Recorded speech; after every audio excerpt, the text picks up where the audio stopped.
To me, meditation and mindfulness are sort of two sides of the same coin. I understand to a degree you're trying to go deeper, you're trying to sort of hone in your experience. However, I think a lot of the way that meditation has the stance that meditation has taken at this point is oftentimes like you let your thought come in and let it go. Like you're trying to like have this like blank space of mind, or you're trying to meditate on a thing.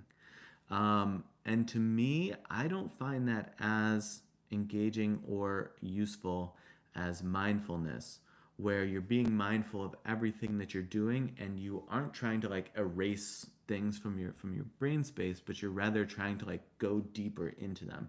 You're trying to deepen the experience as opposed to broaden the experience, and it does accomplish that thing of like not having scattered mind.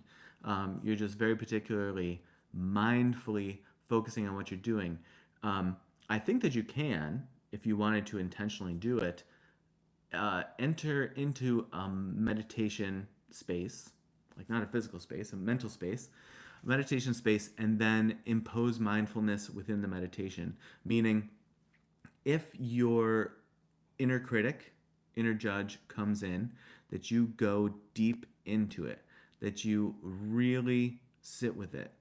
And to me, one of the most helpful things that has come from mindfulness is the idea of staying, of not running away, being able to sit with the discomfort and being finding a way to be comfortable in the discomfort, and that's very very challenging.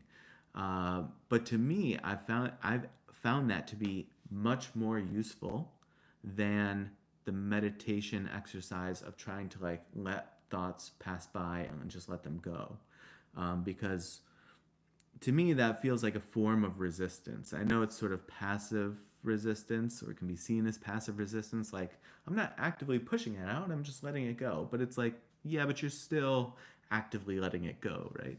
um, to me, being able to go deeper and sort of give your uncomfortable parts a home and say, oh, hello, inner critic.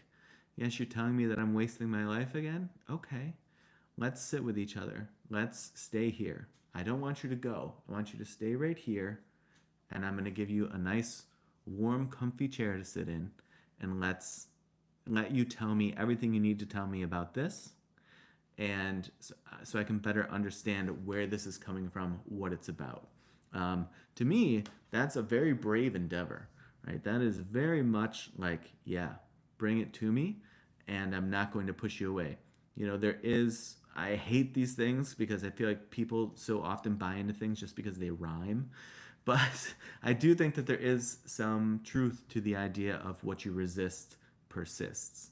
And to the extent to which, that's kind of the case with letting things go, that still, to me, is a form of resistance to the ideas that are coming in.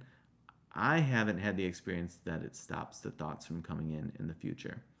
To me, the thing that has best helped stop the thoughts from coming in has been to give them a warm place to sit in and say, let me take care of you.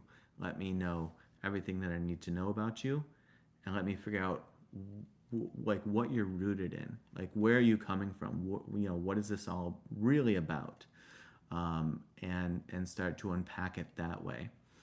So going in deeper and pushing into it, essentially making contact with the enemy, if you want to think of it that way.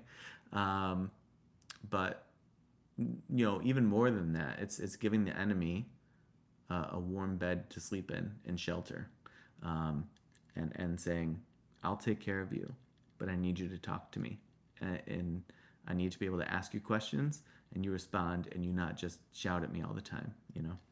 So